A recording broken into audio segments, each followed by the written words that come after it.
یہ بات بونو کے نئے سدھارتھ تک بھی پہنچ گئی۔ وہ بڑا پریشان ہوا کہ اس کا کیا حال ہے، یہ اتنی بڑی بلا کہاں سے آ گئی ہے، اسے کیسے قابو کیا جائے۔ بونو کی دنیا میں ہلچل برپا تھی۔ سدھارتھ نے سب سے پہلے اپنی فوج کو اس بنمانس کی طرف بھیجا اور انہیں ہدایت کی کہ جب تک وہ مارا نہ جائے تب تک حملہ بند نہیں ہونا چاہیے۔ ٹھیک ہے سدھارتھ، اور مجھے خبر ملنی چاہیے کہ وہ مارا گیا ہے۔ سدھارتھ نے اگلا حکم جاری کیا۔ ٹھیک ہے سدھارتھ، ہٹ جاؤ۔ بنمانس کو مارنے کے لیے ایک فوج روانہ ہو گئی۔ بنمانس سامنے آیا تو انہوں نے تیر برسانے شروع کر دیے۔ اب کہاں بنمانس اور کہاں معمولی سوئی جیسے تیر۔ بنمانس کے کان میں جوں بھی نہیں رینگی بلکہ وہ آگ بگولا ہو گیا۔ غصے میں آ کر بنمانس نے امکانات توڑنے شروع کر دیے، جس سے یہ ہوا کہ بونے بھاگ کر اپنے گھروں سے باہر بھاگنے لگے۔ گلیاں لوگوں سے بھر گئیں، شور برپا ہو گیا۔ فوج کا سربراہ بھاگ کر سدھارتھ کے پاس پہنچا۔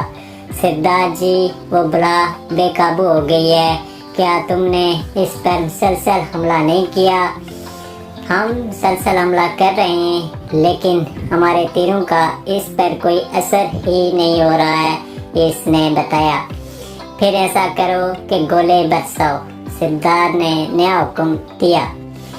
فوج کا سربراہ اپنی فوج کے پاس گیا اور بنمانس پر گولے برسانے شروع کر دیے۔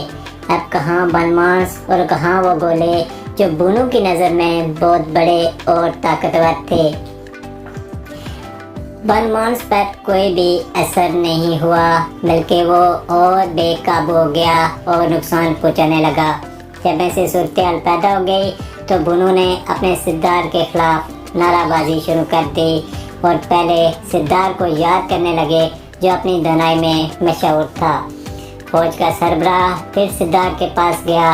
اس پر گولوں کا بھی کوئی اثر نہیں ہو رہا، پھر اب کیا کریں؟ سدھارتھ نے پوچھا۔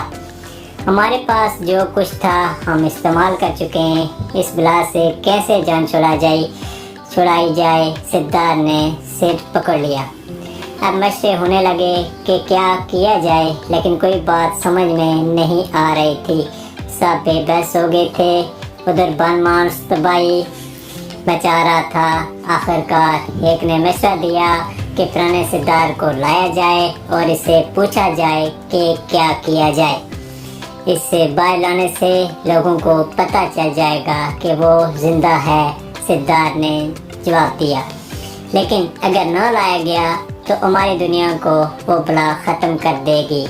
سدھارتھ کے پاس کوئی چارہ نہیں تھا کہ وہ پرانے سدھارتھ کو باہر نہ لاتا۔ ویسے بھی اس سدھارتھ کے خلاف لوگوں کے نعرے عروج پر تھے۔ اس پرانے سدھارتھ کو باہر لایا گیا۔ پرانے سدھارتھ نے پہلے تو مشورہ دینے سے انکار کر دیا، مگر پھر سب کی منت سماجت اور قوم کی حالت دیکھ کر اسے رحم آ گیا اور پھر اس نے اپنی بونی قوم کی مدد کا فیصلہ کر لیا۔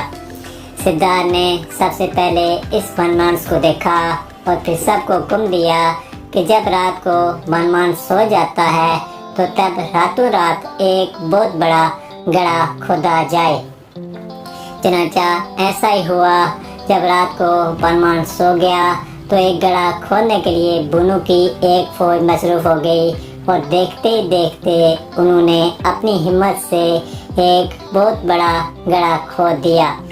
پھر سدھارتھ کے حکم سے اس کے اندر سوکھا بھوسا پھینکا جانے لگا اور پھر اس گڑھے میں جانور کا گوشت رکھ دیا گیا۔ گوشت سدھارتھ نے اس بلا کی جسامت کے حساب سے رکھا تھا۔ جب صبح بنمانس اٹھا اور اسے بھوک لگی تو اس کی نظر اس گڑھے میں پڑی، وہاں گوشت تھا۔ وہ اس گڑھے میں اتر گیا۔ فوراً سدھارتھ کے حکم سے بھوسے کو آگ لگا دی گئی اور فوج اور بھی لکڑیاں پھینکنے لگی۔ دیکھتے دیکھتے ایسی تباہ کن آگ بھڑکی کہ وہ بنمانس جلنے لگا۔ وہ بامشکل باہر نکلا اور اپنے جنگل کی طرف دوڑ لگا دی۔ جس سدھارتھ نے سازش کی تھی اس نے بھی اقرار کیا کہ عقل مند ہی ہوتا ہے اس کے بعد وہ بنواس کبھی اس طرف نہیں آیا اور پہلے سردار کو دوبارہ سردار بنایا گیا۔